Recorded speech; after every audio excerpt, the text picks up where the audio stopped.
Hi friends, ఇందాక ఒక video అయితే చూశానన్నమాట. ఆ వీడియో చూసినాకైతే నిజమే అనిపించింది. ఏంటంటే మన దగ్గర డబ్బులు తీసుకొని మనల్నే తిడతారనమాట.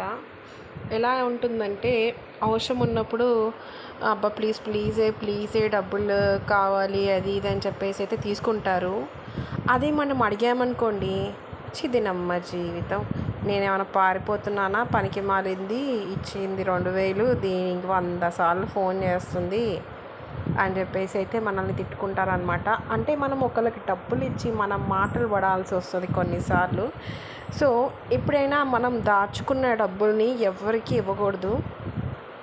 ఎందుకంటే ఇప్పుడు కానీ ఫ్రెండ్షిప్లో కానివ్వండి, చుట్టాల విషయాల్లో కానివ్వండి, డబ్బులు ఇచ్చామంటే మన శత్రువులు అవ్వడానికి రెడీగా ఉంటేనే ఇవ్వాలన్నమాట.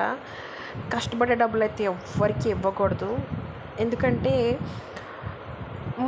మనకి ప్రాబ్లం వచ్చినప్పుడు మనం అడిగామనుకోండి, వీడేంటి ఇదేంటి బాగా ఓవర్ యాక్షన్ చేస్తుంది, ఇచ్చింది తొక్కలో డబ్బులు ఊరికి అడుగుతుంది అంటే వాడికి ఇవ్వబుద్ధి కాదనమాట. ఆపోజిట్ పర్సన్కి ఇవ్వబుద్ధి కానప్పుడైతే ఇంకా తప్పించుకోవడానికి ట్రై చేయడాలు, phone ఎత్తకుండా ఉండడాలు.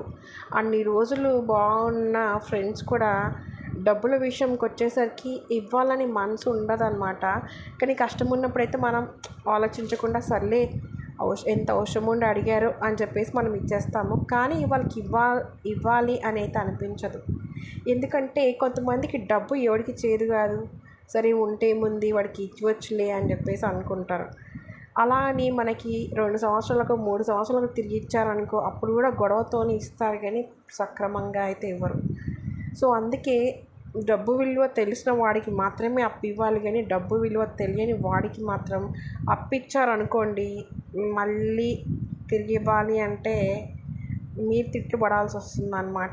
Thank you so much for watching friends.